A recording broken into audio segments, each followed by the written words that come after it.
আসসালামু আলাইকুম ওয়া রাহমাতুল্লাহি ওয়া বারাকাতুহু। আমি মুফতি হাসান সাব্বির আহমেদ। অনেক দিন পর আপনাদের মাঝে হাজির হয়েছি গুরুত্বপূর্ণ একটা টপিকস নিয়ে। বর্তমান বিশ্ব আলোচিত খেলাধুলা বিষয় নিয়ে কিছু কথা বলা ইসলামিক শরিয়তে এই খেলাধুলা সম্পর্কে কি বলে? আশা করে যেখান থেকে আমাদের সাথে আমার ইউটিউব চ্যানেলের সাথে কানেক্টেড আছেন প্রত্যেকটা দর্শক ভাই বোনদেরকে জানাই আন্তরিক মোবারকবাদ ও অভিনন্দন।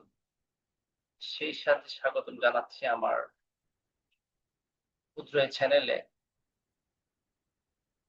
এই চ্যানেলটি আমি মূলত ইসলামিক যত ধরনের জ্ঞান পিপাসু জিজ্ঞাসু রয়েছে সব ধরনের বিষয় নিয়ে চ্যানেলটি পরিচালিত হবে ইনশাআল্লাহ। প্রতিদিনই আপনারা আপনাদের ইসলামী শরিয়া অনুযায়ী কিভাবে লাইফটাকে সুন্দরভাবে গুছিয়ে জীবনটা পরিচালনা করবেন, লাইফটাকে লিড করবেন, সেই বিষয় নিয়ে আলোকপাত করা হবে। যেহেতু আমরা জানি এআই এর দুনিয়া, এআই দুনিয়াকে দখল করতে যাচ্ছে। সেই হিসাবে আর্টিফিশিয়াল ইন্টেলিজেন্স এর মাধ্যমেও অনেক ইসলামিক তথ্য, গল্প চ্যানেলে তুলে ধরার চেষ্টা করব।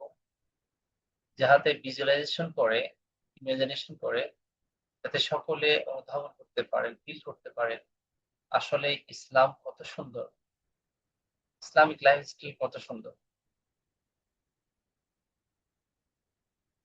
আলহামদুলিল্লাহ, মানব জীবনের প্রতিটা মুহূর্ত অনেক গুরুত্বপূর্ণ। প্রতিটা সেকেন্ড, মিনিট, ঘন্টা, দিনগুলো সমষ্টি হলো মানুষের ক্ষুদ্র জীবন।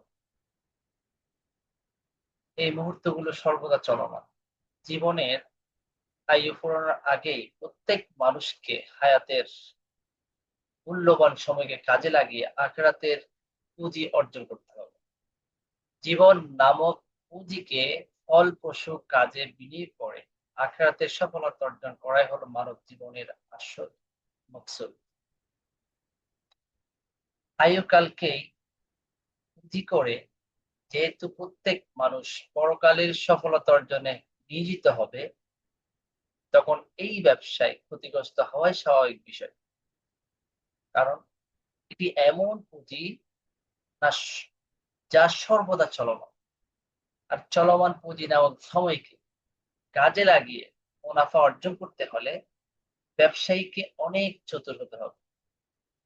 মুফতি শফি রাহিমাহুল্লাহ তাআলা তাফসিরে মারিফুল কোরআনে লিখেন, জনৈক বুজুর্গ বরফ বিক্রেতার কাছে গিয়ে সূরা আসরের তাফসির হৃদয়ঙ্গম করছিলেন। দেখলেন দোকানি সামান্য উদাসীন হলেই তার সমূহ পণ্য বিনষ্ট হয়ে যায়। সে পুরো ক্ষতিগ্রস্ত হয়ে পড়ে। কাজেই জীবনের প্রতিটি মুহূর্তকে গনিমত মনে করে মূল্যবান কাজে ব্যয় করাই হলো কামিয়াবি। পৃথিবীতে একজন প্রকৃত সফল মানুষ কখনো জীবনের মহামূল্যবান সময়কে অহেতুক, অনর্থক খেলাধুলা ও বিনোদনের মাধ্যমে নষ্ট করতে পারে না। কোরআন ও হাদিসের আলোকে খেলাধুলা যদি জানতে চাই, তাহলে তারা বলেন, মানুষের মধ্যে কেউ কেউ অজ্ঞতাবশত আল্লাহর পথ থেকে মানুষকে বিচ্যুত করার জন্য, করার উদ্দেশ্যে অবাস্তব কথাবার্তা, অবান্তর কথাবার্তা ক্রয় করে এবং তারা আল্লাহর প্রদর্শিত পথ নিয়ে ঠাট্টা বিদ্রুপ করে। তাদের জন্য রয়েছে লাঞ্ছনাকর শাস্তি। নাউজুবিল্লাহ। সূরা লোকমানের এই আয়াতে স্পষ্ট বলা হয়েছে যে লা তাস্তারি লাহুয়াল হাদিস আও কামা ক্বালা আল্লাহু তাআলা। তো এই আয়াতে উল্লেখিত লাহুয়াল হাদিস শব্দের ব্যাখ্যায় মুফতি শফি রহমতুল্লাহ আলাইহি বলেন, এখানে হাদিস শব্দের অর্থ হলো কথা বা কাহিনী, এবং লাহু লাহু ওয়াল হাদিস। লাহুন শব্দের অর্থ হলো গাফেল হওয়া। আর যেসব বিষয় মানুষকে প্রয়োজনীয় বিষয় হতে গাফেল করে দেয় তাকে লাহুন বলা হয়। কোন সময় এমন কাজকেও লাহুন বলা হয় যে কাজের উল্লেখযোগ্য কোনো উপকারিতা নেই, শুধু সময় ব্যয় ও মানুষের মনোরঞ্জনের জন্য করা হয়। তাফসিরে মারিফুল কোরআন ৭ নম্বর খণ্ডের ৪ নম্বর পৃষ্ঠায় শাফি রহমতুল্লাহ আলাইহির এই ব্যাখ্যাটি রয়েছে। যারা আমরা তাফসির মারিফুল কোরআন পড়তে জানি বা পড়ি বা বাসায় আছে, এখন তো বাংলা অনুদিত হয়েছে, আমরা চেষ্টা করব একটু একটু করে কোরআনের আলোকে তাফসীর গুলাকে জেনে আমল করা। আমাকে আপনাদের সবাইকে তৌফিক দান করুন। আল্লাহ তাআলা আরো বলেন, যখন তোমরা মানুষকে নামাজের জন্য আহ্বান করো তখন তারা এটাকে উপহাস ও খেলার বস্তু রূপে গ্রহণ করে। এটা এই জন্য যে তারা এমন এক সম্প্রদায় যারা কোনো জ্ঞানই রাখে না। সূরা মাইদার ৫৮ নম্বর আয়াতে আল্লাহ পাক এই ঘোষণা দিয়েছেন। দেখুন, এই নামাজে আহ্বান করছে প্রতিনিয়ত, ৫ ওয়াক্ত ৫ বার মুয়াজ্জিন ডাকছেন নামাজের জন্য, কিন্তু এই বিষয়ে আমরা জ্ঞান তো রাখি নাই, বরঞ্চ উপহাস করে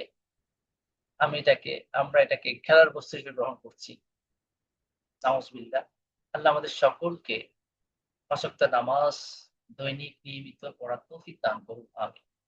আল্লাহ তাআলা আরো বলেন, হে রাসূল, আপনি তাদের পরিত্যাগ করুন যারা নিজেদের ধর্মকে খেলাধুলা ও কৌতূহল কৌতুক রূপে গ্রহণ করে নিয়েছে।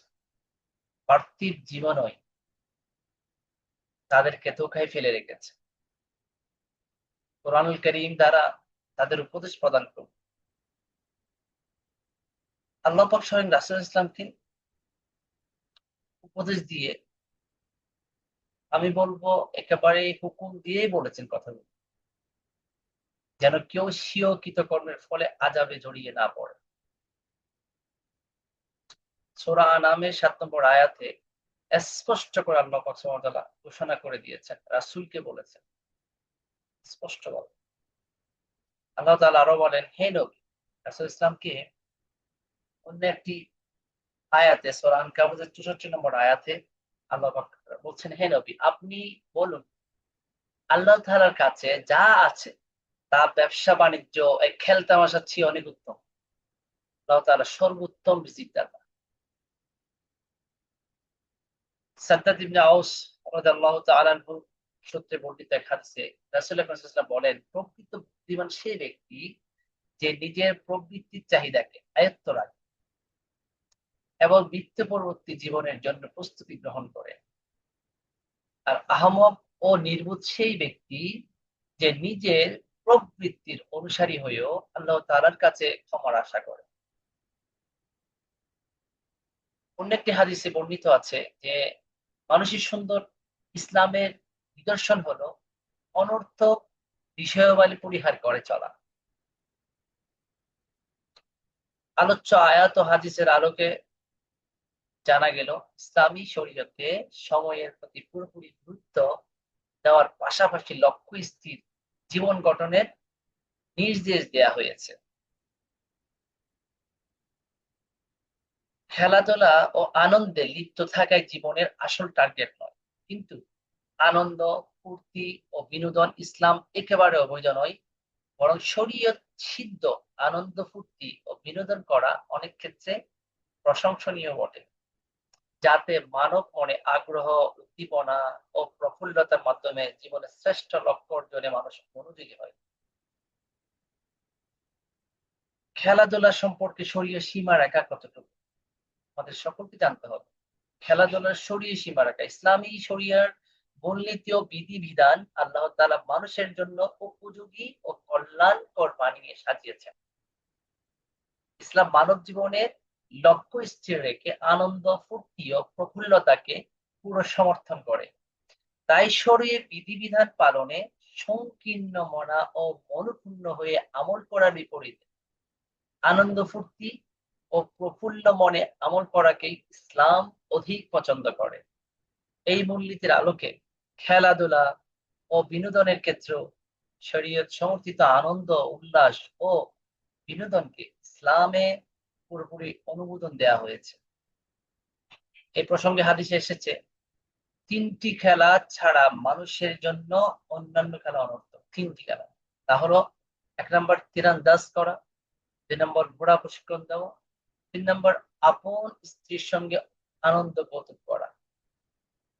আবার বলছি, ইসলামে খেলার প্রসঙ্গে হাদিসে এসেছে 3টি খেলা ছাড়া মানুষের জন্য অন্যান্য খেলা অনর্থক। তা হলো 1 নম্বর তীরন্দাজ করা, তীরন্দাজের মাধ্যমে অনেক প্রশিক্ষণ দেয়। 2 নম্বর হচ্ছে ঘোড়া প্রশিক্ষণ দেয়। 3 নম্বর নিজের স্ত্রীর সঙ্গে আনন্দ কৌতুক করা, মজা করা, যেটা রাসূল ইসলাম করতেন। তিনার আমাদের আম্মাজান সমূহের সাথে আনন্দ কৌতুক করতেন, তো মিথ্যার আশ্রয় না, একমাত্র সাথে। তো অন্য হাদিসে এভাবে আরেকটি হাদিস 3টি খেলার স্থানে 4টি খেলার বৈধতার প্রমাণ পাওয়া গেছে। তা হলো 1 নম্বর হচ্ছে আপন স্ত্রীর সঙ্গে আনন্দ ফুর্তি ও খেলাধুলা করা, 2 নম্বর নিজ ঘোড়াকে প্রশিক্ষণ দেওয়া, 3 নম্বর 2টি নিশানার মাঝে চলা বা তীর চালানো, 4 নম্বর সাঁতার শেখানো। এটা জামিয়া সগীরে বর্ণনায় এসেছে। ইসলামের পছন্দনীয় খেলাসমূহের মধ্যে একটি হচ্ছে তীর চালানো। রাসূল আকরাম সাল্লাল্লাহু আলাইহি ওয়াসাল্লাম এই খেলা শেখাকে সওয়াব ও পুণ্যের কাজ বলে আখ্যায়িত করেছেন, ব্যাখ্যা দিয়েছেন। বিশ্ববরেণ্য মুফতি আল্লামা তাকি উসমানী রহমতুল্লাহ আলাইহি তীর নিক্ষেপ শব্দটি ব্যাপক। তিনি বলেন, তীর নিক্ষেপ শব্দের মধ্যে অন্যান্য নিক্ষেপের বিষয়টিও অন্তর্ভুক্ত, যেমন লক্ষ্য নির্ধারণ করে গুলি ছোড়া, রকেট, মিসাইল, বোমা নিক্ষেপ ইত্যাদি। এগুলোর প্রশিক্ষণ শারীরিক মানসিক ব্যায়ামের পাশাপাশি সওয়াবের কাজ। বিশেষত কাফের পরাশক্তির সঙ্গে যুদ্ধের ক্ষেত্রে বিশেষভাবে ফলপ্রসূ। আর অশ্ব পরিচালনা করা ইসলামী অতি পছন্দনীয় খেলা। এই খেলা শারীরিক ব্যায়ামের পাশাপাশি মানুষের মধ্যে দক্ষতা, সাহসিকতা, দূরদর্শিতা, ভিশনারি যেটা বলো, এবং মনের বিশালতার মতো উচ্চ গুণাবলীর সমন্বয় ঘটায়। তৃতীয় পছন্দসই খেলা হলো স্বামী স্ত্রী পরস্পরের আমোদ ও প্রমোদ ও আনন্দ ফুর্তি করা। তো দাম্পত্য জীবনের হেকমতের দিকে খেয়াল করলে তা শুধু জায়েজে নয়, বরং অনেক সওয়াবের কাজও বটে। এছাড়া সাঁতারের অনুশীলন প্রসঙ্গে এসেছে, দৌড় প্রতিযোগিতা, কুস্তি খেলা ইত্যাদি ইত্যাদি হাদিস সমূহের দ্বারা প্রমাণিত বৈধ খেলার অন্তর্ভুক্ত। শরঈ বিধানের আলোকে এই খেলাগুলো জায়েজ হওয়ার ব্যাপারে কোনো সন্দেহ নেই। আর যেসব খেলা কোনো গুনাহের কাজ সমর্থিত বা সহায়ক, তা একেবারে নাজায়েজ। যেমন যেই খেলাগুলোতে ইসলামী শরিয়ার খেলাফ কাজ হয় বা শরীয়তে বিধিবিধান লঙ্ঘন করা হয়, নারী পুরুষের অবাধ মেলামেশা থাকে, গান বাজনা বাদ্যযন্ত্রের ছড়াছড়ি সহ আরো অনেক যেসব খেলাধুলা ইসলামী বিধি বিধান পালনে তথা নামাজ, রোজা, ইবাদত বন্দেগী আদায়ে গাফেল করে তোলে, বা যে খেলা উদ্দেশ্যহীন শুধু সময় কাটানোর জন্য হয়, তাও নাজায়েজের অন্তর্ভুক্ত। নাউযুবিল্লাহ। সাম্প্রতিক আলোচিত ফুটবল খেলা। বর্তমান সময়ে খেলাধুলার কথা বলতে গেলে প্রথমেই আসে ফুটবল বিশ্বকাপ। পুরো বিশ্বে যার বিশাল জনপ্রিয়তা। সারা দুনিয়ার খেলাপ্রেমীরা ধর্ম, বর্ণ নির্বিশেষে ফুটবল ক্যান্সার আক্রান্ত। সম্প্রতি তা মহামারী আকার ধারণ করেছে। চলমান সময়ে খবরের কাগজের প্রতিটাই পাতায় ফুটবল সংবাদের ছড়াছড়ি। দর্শকরা আপন সমর্থিত দলের প্রতি ভক্তি দেখানোর প্রয়োজনে দাঙ্গা হাঙ্গামায় লিপ্ত হচ্ছে। ইহুদি খ্রিস্টানদের সমর্থিত আবেগীদের ব্যানারে ব্যানারে ছেড়ে যাচ্ছে পুরো শহর, বন্দর, হাট, বাজার ইত্যাদি। টিভি, সিনেমার পর্দায় হাজারো দর্শক দিনরাত খেলা দেখায় ব্যস্ত। নামাজ, রোজা, ইবাদত বন্দেগী পালনের কোনো তোয়াক্কাই করছে না। ইভেন দো যেটা দেখা যাচ্ছে, এই খেলাকে কেন্দ্র করে হাজার লক্ষ পতিতারা কানাডাতে পাড়ি জমাচ্ছে। যেই দেশে খেলা হচ্ছে সেই দেশে পাড়ি জমাচ্ছে এবং তারা হোটেল ভাড়া করে পতিতাবৃত্তি কাজ করছে। নাউজুবিল্লাহ। কি পরিমাণ ইমানটাকে নষ্ট করা হচ্ছে! এতে মানুষের গাফিলতি সীমানা ছাড়িয়ে গেছে। মানুষ দিবারাত্রি ফুটবল নিয়েই ব্যস্ত। সারা রাত ফুটবল দেখে সকালে নামাজের দরকার নেই। আদৌ কি সে নামাজ পড়ছে? আদৌ কি তাকে আল্লাহ পাক পাঠিয়েছেন কি জন্য? সে আদৌ এটা নিয়ে কোনো তোয়াক্কাই নেই, জানেও না। আর এই খেলায় নারী, পুরুষ, যুবক যুবতীদের অবাধ অংশগ্রহণ। এতে গণমানুষ থেকে রাষ্ট্রীয় পর্যায়ে প্রচুর অর্থ ব্যয় প্রতিসারিত হচ্ছে, যা পুরো জাতির জন্য বিরাট ক্ষয়ক্ষতির কারণ হয়ে দাঁড়াচ্ছে। এইসব বিষয় বিবেচনা করে বর্তমান সময়ে ফুটবল খেলা দেখা বা তা নিয়ে উন্মাদনার সুযোগ নেই। আল্লাহ পাক আমাদের সকলকে কোরআন হাদিসের আলোকে যতটুকু বর্ণনা করেছি এই ভিডিওতে, সেই কোরআন হাদিসের আলোকে নিজেকে মানার, জানার এবং সকলকে, পরিবার, আত্মীয়স্বজন, সমাজ সবার কাছে শেয়ার করে জানিয়ে দেওয়া, সেই মতো আমল করার তৌফিক দান করুক। আমি নিজেও কিন্তু আমল করতে চাচ্ছি, এই জন্য মূলত ভিডিওটা করা। সকলে ভালো থাকবেন, সুস্থ থাকবেন। দেখা হবে আবারও আরেকটি লাইভ ইনশাআল্লাহ। আসসালামু আলাইকুম ওয়া রাহমাতুল্লাহ।